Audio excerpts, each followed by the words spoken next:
Hola a todas y a todos, bienvenidos a una emisión más de La Náusea TV.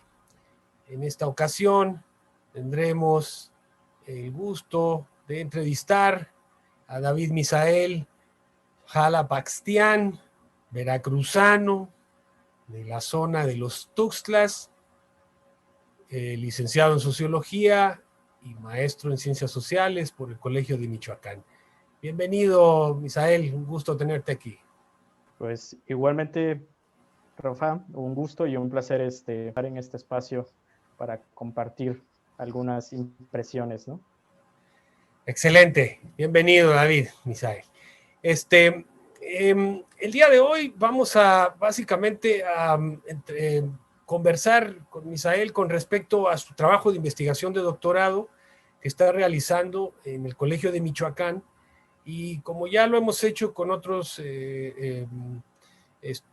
profesionistas y estudiosos de las ciencias sociales, pues hoy vamos a tocar un tema que pues no es precisamente uno de los temas centrales de la investigación en ciencias sociales, sobre todo después de estos tiempos de las transiciones y demás cosas, pero que en su momento fue un tema muy importante y que en mi opinión sigue siendo un tema importante, tal vez con otras características, y me refiero al tema del agrarismo en México.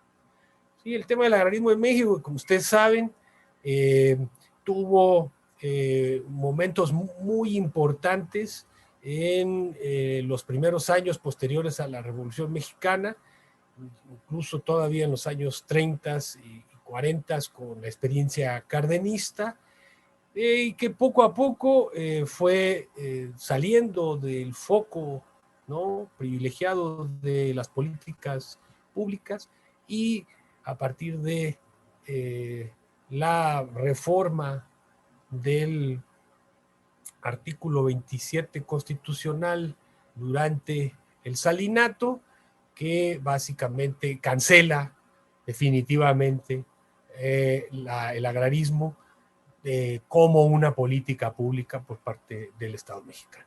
A partir de entonces, este tema ha cobrado otras dimensiones, sobre todo los que tienen que ver con la defensa de los recursos naturales por parte de comunidades indígenas, pueblos originarios, por parte de campesinos, que básicamente han sufrido una fuerte presión para vender, para concesionar, para fraccionar tierras que originalmente pertenecían a la comunidad.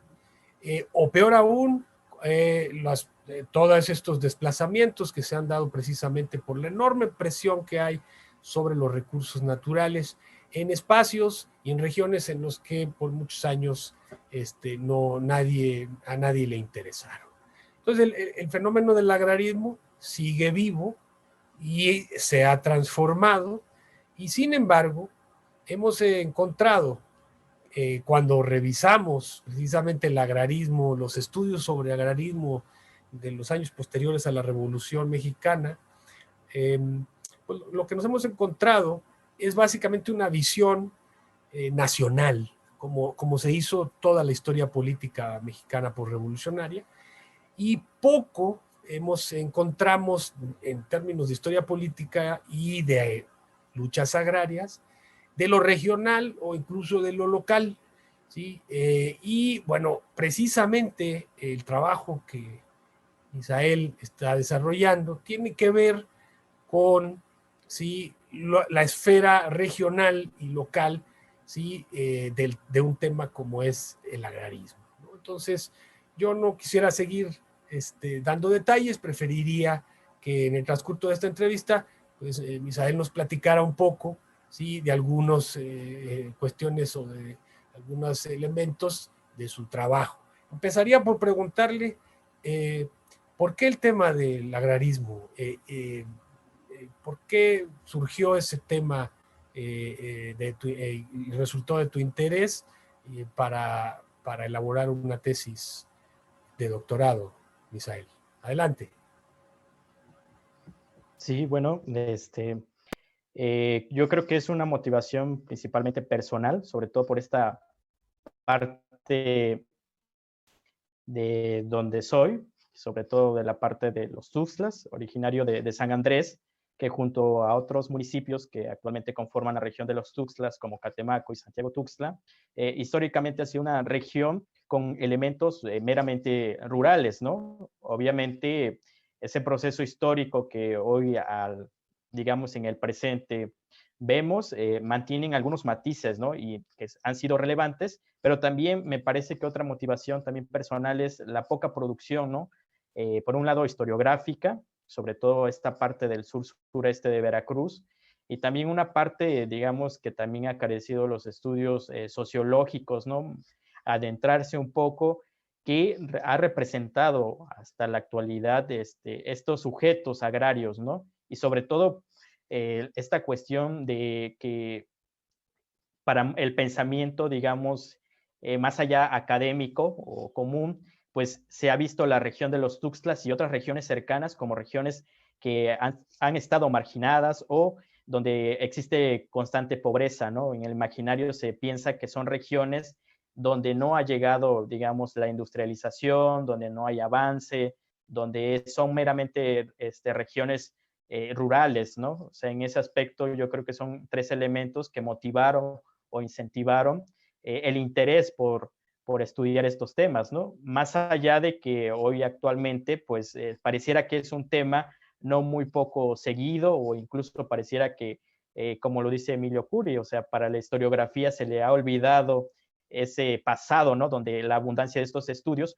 florecieron, ¿no? Y obviamente dieron cabida a muchos estudios, no solamente de casos, sino también regionales, ¿no? Y parece ser que todavía me atrevería a decir estamos en pañales, sobre todo desde un lado historiográfico y sociológico, porque aún faltan regiones, digamos, para estudiar casos donde, más allá de la región, mantienen particularidades y singularidades diferentes, ¿no? Y sobre todo también parece ser que en el caso veracruzano, los estudios, sobre todo de la parte centro de Veracruz, no nos digamos en la parte norte o la Huasteca, pues existe una literatura amplia, ¿no? Más sin embargo, para el sur-sureste hay un poco, digamos, elementos muy poco estudiados y eso me permite, pues, incentivar un poco el interés por la investigación sobre el agrarismo en la región de los Tuxtlas. Sí, queda entonces claro, el tema es, sí, tiene que ver con un estudio regional. En lo que respecta a Veracruz se justifica sobre todo por que hay una ausencia, hay una laguna en esta región y bueno, sin duda que reconozco la honestidad de tu parte al decir, pues es que yo soy de allá, yo quiero entender qué pasó allá, ¿no? Y yo creo que esto, más allá de esta justificación formal que tiene que ver con la ausencia de estudios, tiene que ver también con preguntas de nuestro pasado, de nuestros antepasados y del territorio que nos vio crecer, ¿no? Y yo comparto esto contigo, Misael. Yo también hice algunas cosas así y me acusaron de ser un romántico, ¿no? Pero bueno, pues, ¿qué quieres? Lo importante es contribuir al corpus, ¿no? De estudio del tema, pero también encontrar, ¿no? Algunas pistas, ¿sí? Que tengan que ver con mi vida. Yo creo que esto es fundamental porque de otro modo difícilmente vamos a poder encontrar la pasión, ¿no? Que exige un trabajo de investigación de doctorado. En ese sentido que me gustaría pues, que nos contaras un poco cuál es la pregunta de investigación. ¿Qué es lo que tu investigación aporta o aportaría al estudio del agrarismo en México en lo general y en particular de Veracruz? Bueno, Rafa, un poco en el caso de durante mi paso durante la maestría, tiene mucha relación, ¿no? Con lo que ahora estoy realizando en el doctorado, ¿no? Y para contextualizar y responder la pregunta que va a ser clave o central, es que, por un lado, me parece que durante la maestría yo hice un sondeo sobre lo que representaba en términos sociales la figura de Adalberto Tejeda, un personaje, principalmente un gobernador de Veracruz, que es conocido por mantener ese, digamos, auge del agrarismo o los años dorados de ese agrarismo radical en Veracruz, ¿no? Y sobre todo, en ese análisis me llevó a ciertas conclusiones, ¿no? Donde de alguna otra forma, pues a diferencia de estos gobernadores que son considerados los gobernadores radicales del Golfo de México, pues se presenta la figura de Adalberto Tejeda como un gobernador agrarista recalcitrante para la época, ¿no? Porque hay que recordar que Adalberto Tejeda fue 2 veces gobernador de Veracruz, pero en su segunda etapa de gobernador fue donde se alcanza, digamos, esa etapa radical agrarista, ¿no? Y esto me llevó también a repensar, ¿no? Que de alguna otra forma, a pesar de que Adalberto Tejeda encabeza en Veracruz durante la década de los 20, un movimiento de carácter político-social, este movimiento no surge espontáneamente, ¿no? Sino hablando de la propia población rural, ¿no? De ese campo, pero también de esas múltiples regiones que se anexan a este movimiento, sino más bien a la vez son armados, ¿no? Y también promovidos desde esta cúpula del nuevo gobierno local, ¿no? Y como se sabe, pues Tejeda promovió ese agrarismo, ¿no? Radical durante un periodo revolucionario, ¿no? Que también es clave señalar, y incluso un poco más que el del propio Lázaro Cárdenas en términos agraristas, ¿no? O sea, fue en ese sentido. Y por eso me llevó a desmenuzar que, a diferencia de otras figuras, por ejemplo, Zapata, que no fue un principal de pueblo, tampoco un campesino desposeído, como lo pintaba en el caso de Obregón, ¿no? O ese pequeño propietario que se buscaba, ¿no? O con ciertas ideas progresistas, ¿no? Sino más bien, incluso tampoco se puede comparar con esa justicia agraria que buscaba Villa. Sin embargo, este personaje, este gobernador, sí está a la sombra del constitucionalismo, ¿no? Que le permite ir escalando en la cúpula de ese poder local, y lo cual le permite fungir como hasta cierto punto no solamente como la figura de un gobernador radical, sino también estar vinculado con esa liga de comunidades agrarias. Para la fase doctoral, el interés o ese propósito de aportar esta investigación es hacer como aportar nuevos elementos para una nueva lectura de que esos movimientos sociales toman en cuenta, por un lado, y esas particularidades de los personajes, pero también que son movimientos que movilizan estas masas campesinas, ¿no? Y sobre todo que van aplicando idearios desde arriba, ¿no? Y sobre todo, al aplicar eso, se va gestando también una modificación, si lo queremos ver así, en estas sociedades agrarias locales, ¿no? Que por un lado se van convirtiendo en objeto de esas políticas, en algunos casos van resistiendo, o en algunos otros casos se mantienen solamente al margen de la participación de estos movimientos. Y eso también nos hace pensar que estos procesos no hay que verlo como procesos lineales, ¿no? O sea que son todos por iguales, ¿no? Por eso también fue ese motivo para ir profundizando y ver que estos movimientos también se van asentando en estructuras agrarias locales y regionales, ¿no? Y que a su vez van a transformar, digamos, ese paisaje, ¿no? Y eso también me llevó a esas famosas preguntas básicas, ¿no? En la búsqueda de los objetivos de esa investigación, ¿no? Y la pregunta central, digamos, de la investigación para la fase doctoral es si realmente hubo una transformación, digamos, en el largo plazo de las estructuras, digamos, agrarias y políticas en la región de los Tuxtlas. Eso fue, digamos, una pregunta básica que me permitió ahondar en gran parte esta parte del problema que encuentran, y voy a encontrar muchas interpretaciones, ¿no? Que no solamente se han generado en las últimas décadas, sino que también me posibilita generar también nuevas interpretaciones, ¿no? Esas interpretaciones también van a formular, pues, un análisis que trascienda lo cortoplacista, que tiene que ver al movimiento agrarista en el caso de Veracruz, y no se diga para esta región de los Tuxtlas.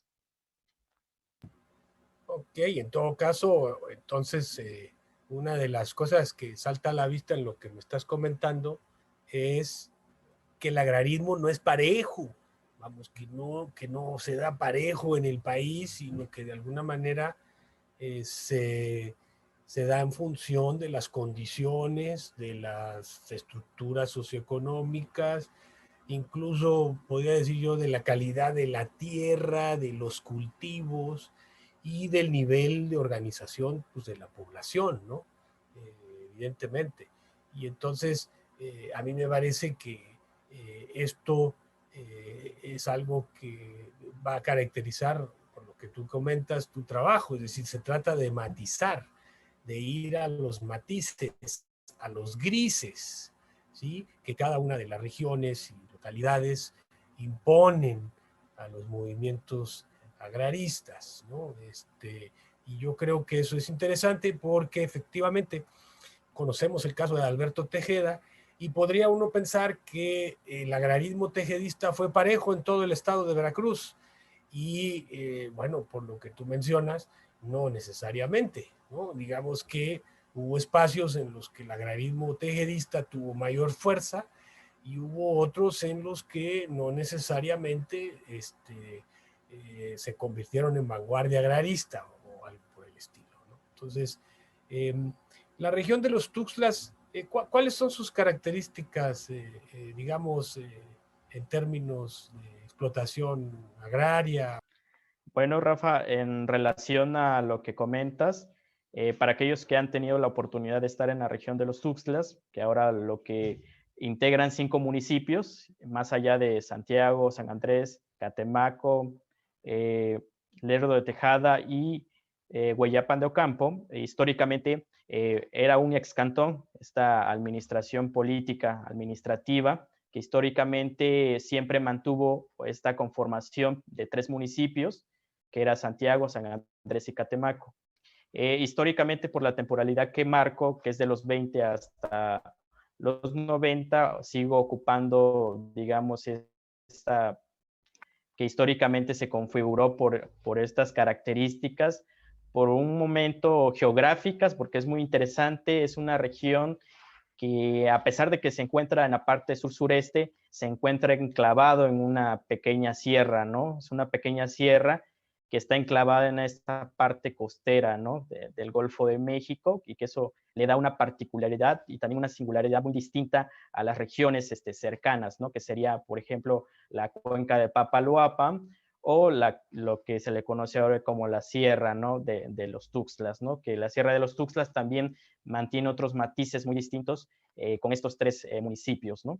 Más allá del auge del tabaco, que es una región que históricamente se le conoce, pero durante los inicios del siglo XX, la región de los Tuxtlas fue productora de caña de azúcar, ¿no? Incluso, si nos vamos más atrás, aparece el primer ingenio, ¿no? En el municipio de Santiago Tuxtla, y posteriormente, pues empieza este auge de la caña, ¿no? Que eso es digamos, un cultivo que si bien es cierto ha disminuido, aparecen pequeños cultivos en la región, sí mantuvo una relevancia, digamos, ya entrada a la década de los 20, ¿no? Por un lado, la producción de la caña. También, a su vez, la producción del algodón, que es algo también interesante, el algodón silvestre, ¿no? No el algodón industrial, por lo que he indagado, también fue, digamos, una producción que tuvo relevancia, digamos, en términos regionales y estatales, ¿no? Posteriormente ya empieza como por los 20 también este auge, digamos, dorado del tabaco, que se mantuvo más o menos como hasta se sigue manteniendo, pero sus auges estuvieron como hasta a finales de los 60, ¿no? Y otro, digamos, cultivo también importante, pues es la producción del arroz, 40 hasta los 60, también la producción del arroz como otro cultivo que esto también nos habla también de cómo se está aperturando esa frontera agrícola paulatinamente en una región que históricamente durante entrando el siglo XX, pues es una región que es meramente selvática, o sea, de trópico húmedo, y que paulatinamente con la irrupción de ese agrarismo y posteriormente con el reparto agrario, empieza un proceso de desmonte para estos 3 municipios, ¿no? Empieza a desmontarse la selva, donde el sistema que le da dinámica es el famoso sistema de tumba, rosa y quema, ¿no? Este sistema que no es tan nuevo, pero sí ya, digamos, si lo vemos en una cronología histórica que viene desde la cultura olmeca, ¿no? Que eso también es interesante, y que permitió paulatinamente ir colonizando estos espacios que también para la temporalidad pues eran un poco inaccesibles, ¿no? Porque es una región donde pues las condiciones también climáticas articulan la presencia de un sujeto agrario, que en este caso denominado, pues mantiene una dinámica muy distinta porque debe estar en constante movimiento, ¿no? Sobre todo entendiendo que es una región que es una pequeña sierra, no con grandes elevaciones, pero no es una superficie plana, ¿no? Como en otras regiones de Veracruz o las más cercanas al sur-sureste, ¿no? Bueno, en realidad podríamos decir que el, el periodo que tú te propones estudiar, pues estos cultivos van mostrando un poco cómo la región se va incorporando a la estructura económica del país, ¿no? Y de la región en función de productos que sean, pues, hasta cierto punto rentables, ¿no? O con demanda en el mercado agropecuario, ¿no? Evidentemente el café tuvo mejores épocas, ahora tú hablas del arroz. ¿Cuáles son las condiciones de la región socioeconómica en la actualidad? A pesar de que está integrada por 3 municipios, siempre estuvo centralizada por esta región, por el municipio de San Andrés Tuxtla, ¿no? Donde digamos que es una región que a pesar de que está integrada por otros municipios, se mantiene no solamente la centralidad económica, sino también política, incluso cultural y un poco, digamos, ambiental de la región. También es una región donde, como lo mencioné en algunos momentos, estos cultivos, en algunos momentos con la llegada no solamente del reparto agrario y sobre todo con el auge del tabaco, empieza una dinámica, digamos, no solamente de crecimiento poblacional, sino también de crecimiento político, sobre todo en el municipio de San Andrés, y eso articuló que mucha población, digamos, de renombre, empezara a tener un posicionamiento político, ¿no? Y eso se vio con más presencia durante estos procesos de solicitud de tierras, ¿no? Y sobre todo algo muy interesante que parece ser que este proceso de reparto agrario con la llegada de ese agrarismo, pues parece ser que no fue tan violento como en otras regiones de Veracruz, el cual permitió a su vez generar una dinámica muy distinta a las regiones vecinas, y eso también articuló que no hubiera tanto de tierras que se solicitaban o de estos latifundistas, que también hubo mucha presencia en el municipio de Santiago Tuxtla, o los terratenientes o hacendados en los 3 municipios, ¿no? O sea, como que no hubo como tanto desbalance como se pensaría, ¿no? Entre estos sujetos agrarios, ¿no? Y que históricamente, si lo vemos, pues es una región que mantiene esas características, sobre todo en el municipio de San Andrés Tuxtla, ¿no? Quien alguna vez estuvo por la región verán que pues es una región que todo lo económico, político, lo cultural, pues se mantiene, digamos, los municipios, que en algunos momentos con la producción agraria de estos productos que anteriormente señalé, mantienen relevancia, pero digamos la dinámica política económica se centra solamente en un municipio. Digo, te preguntaba esto porque desde afuera da la impresión, pues, de que no pasa nada en la región, ¿no? Desde afuera, más allá de pues la cuestión turística que ha cobrado fuerza, la deforestación que también ha golpeado mucho a la región, ¿no? Toda esta zona que como tú bien mencionas, es una zona que tiene un ecosistema muy particular debido a sus características geográficas. Y bueno, esto que tú comentas es interesante en términos de las características del propio proceso de agrario en términos de solicitud de tierras, de conflictos con repartos agrarios, etcétera, ¿no? Y esto abona un poco a la premisa que compartimos con respecto a la idea de que el agrarismo es un proceso, ¿sí?, que se da en todo el país, pero que se da con distintas intensidades, con distintas características, de acuerdo al contexto, a la región, a la población, al clima, etcétera, ¿no? Y yo creo que esto es interesante en tu trabajo porque justifica precisamente estudios con un alcance regional o local, ¿no?, en donde podamos ver con más detalle, ¿no?, como un microscopio, con lupa, procesos que normalmente damos por sentados en términos nacionales. Pues el agrarismo, no, pues el agrarismo es el agrarismo de Zapata, ¿no?, o es el agrarismo de Tejeda, ¿no? Y en realidad, pues lo que nos encontramos, porque bueno, tuve la oportunidad de trabajar contigo en un seminario, precisamente revisando bibliografía sobre movimientos agrarios y agraristas en el país, pues que hay como que un poco de todo, ¿no? Eh, Básicamente lo que tenemos, el agrarismo radical, que tú mencionas con Tejeda, el agrarismo moderado, representado sobre todo por el general Cárdenas, y el antiagrarismo, ¿no?, que también existía, por supuesto, representado por personajes como Miguel Alemán y el dueño de la hacienda de Almolonga, Parra, ¿no?, que se hizo famoso precisamente por organizar grupos paramilitares, ¿sí?, o conocido como la Mano Negra, ¿no? Entonces, pues hay un espectro interesante.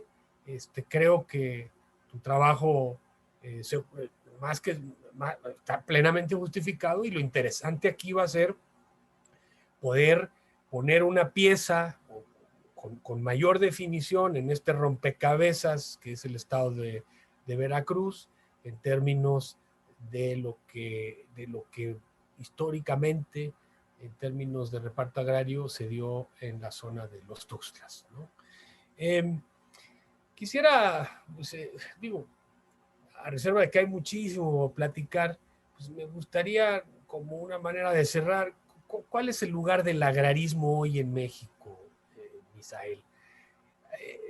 ¿Estamos en realidad alucinando? ¿Eso ya es parte de otra época? ¿O en realidad el agrarismo sigue siendo una idea que tiene fuerza y que tiene un lugar en las luchas y en los movimientos en este país? ¿Tú cómo lo ves? Sí, es una pregunta muy, muy interesante, Rafa, en el sentido de que, pues, si lo vemos históricamente, al presente, pues, existen muchos movimientos, ¿no? No solamente agraristas, sino también movimientos en el cual a veces esos famosos eslogan, ¿no?, de cuando se cantan o se reivindica a Zapata o a Villa, parece ser que todavía siguen en ese imaginario colectivo, ¿no? Pero pues a veces, sobre todo, me parece que esa producción historiográfica, como bien lo señalabas, manejó durante mucho tiempo esa visión muy nacionalista, ¿no? Ya no se diga, digamos, esta parte cardenista, ¿no?, donde todo lo que era relacionado con el agrarismo se centraba en la figura de Lázaro Cárdenas, ¿no? Y sobre todo me parece que en relación al agrarismo, pues de un tiempo para acá, las investigaciones que se han planteado sobre los diversos agrarismos, que también eso es interesante, no solamente hablar de un solo gran agrarismo, pues han perdido por un lado fuerza, ¿no? Y sobre todo ya no es la misma visión que se pensaba del agrarismo, ¿no? Y eso también desde un punto de vista es porque ya hace más de, sobre todo medio siglo, tanto la población como la producción económica de estos del campo ha disminuido también, los procesos de urbanización han estado en auge y sobre todo procesos también como la emigración han avanzado casi sin freno, ¿no? Y hasta la fecha lo vemos, fin del agrarismo, ¿no? Como algo largamente anunciado, ¿no? O ese fracaso, ¿no? Y sobre todo, como lo mencionabas desde un inicio, porque en el 92, pues se pone el fin a este reparto agrario y pues también muchos intelectuales pensaban que con esa situación, más de 72, 77 años de proceso de reforma agraria, también vendría el declive del agrarismo, ¿no?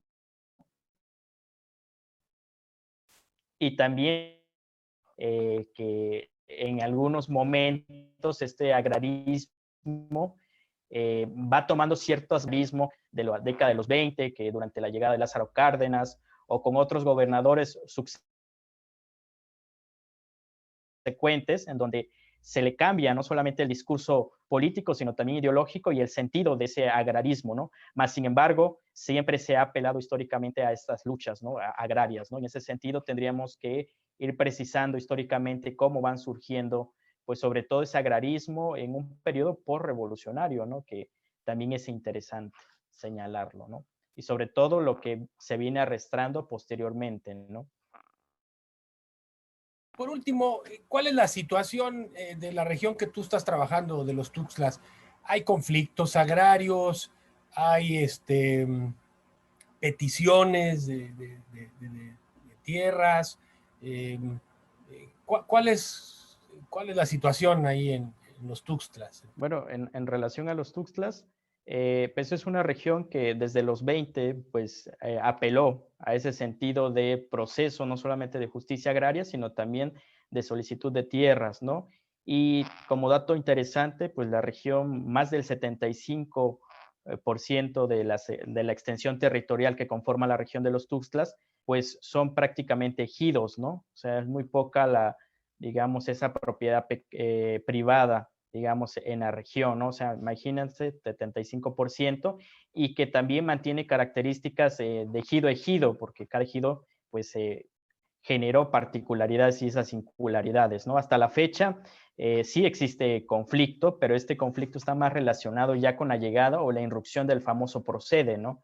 Donde ya empieza otro proceso muy distinto de, con el fin de, después del 27 constitucional en el 92, hubo una modificación ya cómo se iba a dar no solamente la organización política, sino también social de muchos de estos ejidos, y en donde esta figura del procede también pues aún mantiene conflictos con, no solamente con los ejidos cercanos, sino también entre los mismos ejidatarios, ¿no? Aquellos quienes deseaban entrar al proceso del procede y aquellos que se negaban a entrar al proceso del procede, porque en el imaginario colectivo se pensaba que iba a haber esta venta masiva de tierra, ¿no? O sea, que iba a venir capital extranjero, que ya no se iba a pensar en esta cuestión colectivista, ¿no? De los propios ejidos, y que iba a generar una desarticulación completa de muchos de estos ejidos, ¿no? Se pensaba que realmente lo que desde calles, con ese fracaso del ejido, se iba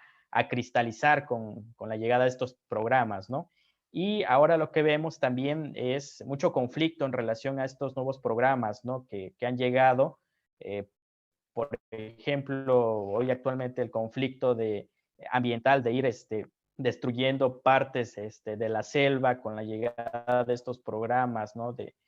Principalmente con los cultivos, ¿no? De llegar a cultivar cultivos que no son de la zona y que paulatinamente van disminuyendo los rendimientos no solamente de los suelos, sino también generando pues conflictos ambientales, ¿no?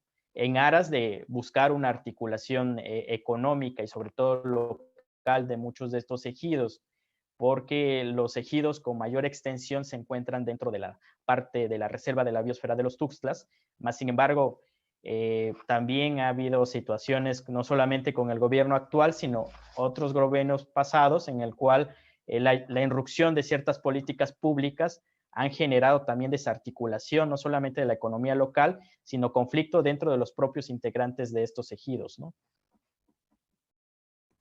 Sí, sí, me supongo que Sembrando Vida está sembrando la discordia más bien, porque el dato que tú das es muy interesante.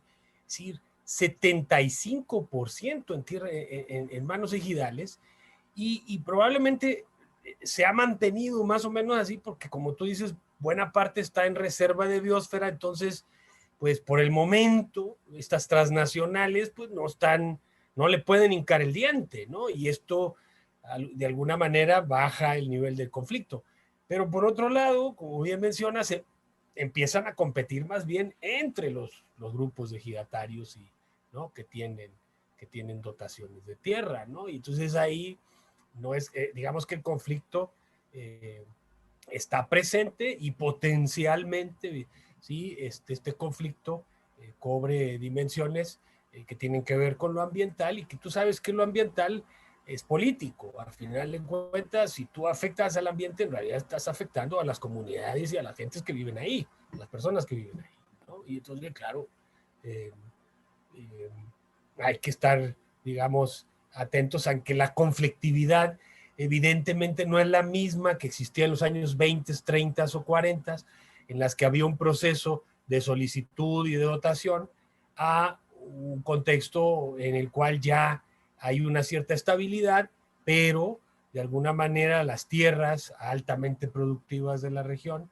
¿sí? Pues ya generan, ¿sí? La codicia de los de siempre, ¿no? De estos corporaciones y empresarios que viven de la depredación del medio ambiente.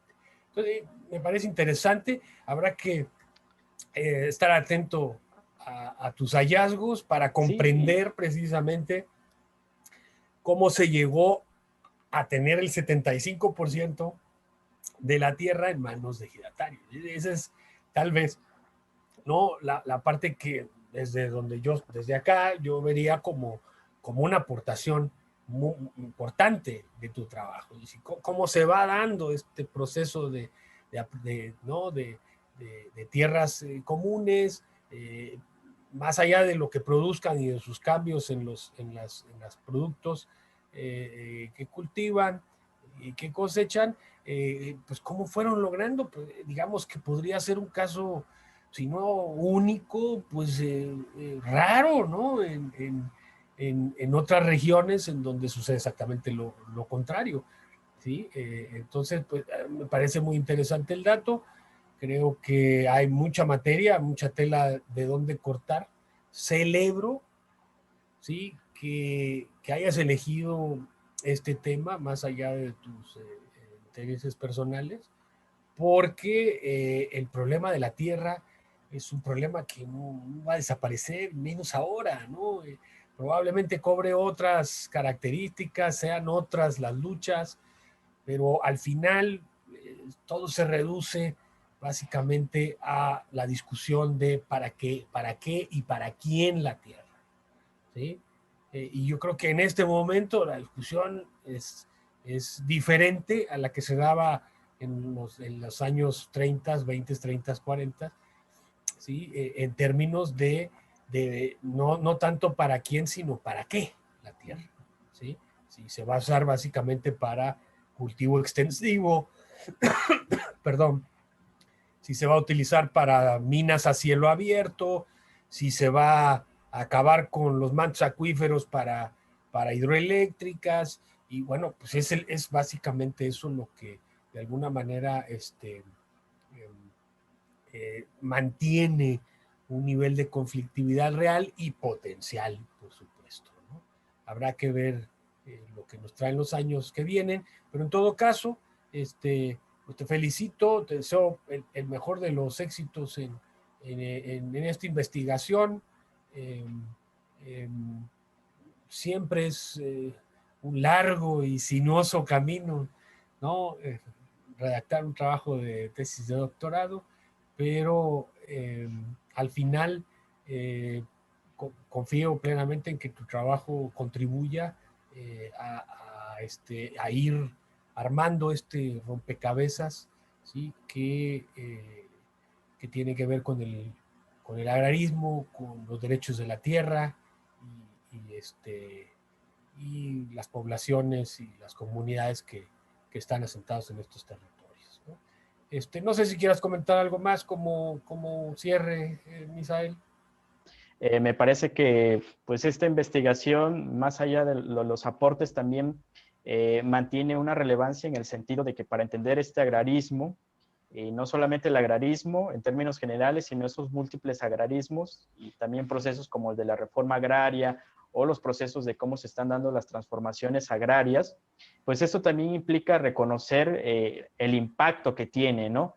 Y también los niveles de conflictividad que se dan, que si bien es cierto, un elemento clave es la tierra, ¿no? Como un elemento del rendimiento, ¿no? No solamente para los cultivos, sino para otros procesos más, ¿no? O sea que si una tierra es más rentable o más fértil, pues se van a dar procesos, digamos, muy distintos a, digamos, a lugares donde las condiciones de rendimientos de la tierra, pues no tienen como esa capacidad de, por un lado, generar producción, pero por otro lado, articular digamos, un mercado local, ya no se diga regional o nacional, ¿no? Y también que estos procesos, como el agrarismo, también implica ver esos matices de estos sujetos agrarios, o sea, no generar dicotomías o esencialismo solamente que reducen a ver el campesino versus terrateniente o latifundista versus campesino, ¿no? Porque si no, también caemos en esos viejos reduccionismos que no ayudan a matizar esas particularidades y singularidades que obviamente en el caso veracruzano, pues articulan diferentes regiones, ¿no? Y estas regiones, pues, van a mantener esos niveles de conflictividad muy distintos, que pueden ser desde los más radicales hasta los más tenues, si lo queremos ver, ¿no? O sea, donde estos multiplicidad de variables que tengo que ir analizando paulatinamente me permitirán dar como una radiografía, ¿no? Histórica, en el cual desde los 20 hasta los 90, pues se va a gestar no solamente proceso de reparto agrario, sino también procesos de restitución, de dotación o incluso procesos de ampliación, ¿no? Y pues también agradezco la oportunidad de estar en sobre todo que se conozcan este tipo de investigaciones y sobre todo para darle un poco de más sentido de comunicar estos aportes que sí se requieren, ¿no? Porque no solamente que se quede en el pedestal de una tesis, ¿no? De grado, sino que también pues, se pueda socializar este tipo de conocimientos, ¿no? Y enhorabuena, agradezco la oportunidad de... Eso es lo que está, la náusea tiene interés, pues precisamente de darle la oportunidad a jóvenes investigadores que están realizando o que han terminado sus investigaciones de doctorado o posgrado, pues precisamente para que salgan de los cubículos y de las bibliotecas y un público más amplio pueda enriquecer, incorporar o conocer algunas de estas cosas de estas investigaciones que sin duda representan sí aportaciones que probablemente, no digamos en el futuro, pero en el presente ayuden a comprender la realidad. Esa es un poco la idea. Y bueno, te reitero mi agradecimiento, te deseo lo mejor en este largo y sinuoso camino de la investigación en ciencias sociales para la obtención del grado de doctor. No me quedaría entonces más que despedir este programa, agradecer a nuestros televidentes, a las personas que nos siguen cada semana, ya sea con la mesa de análisis o en este caso con las entrevistas. Los invito a explorar nuestras redes sociales, a estar atentos a ellas y por lo pronto pues dejamos esta transmisión y nos veremos en otra ocasión. Muy agradecidos por su atención. Hasta la próxima.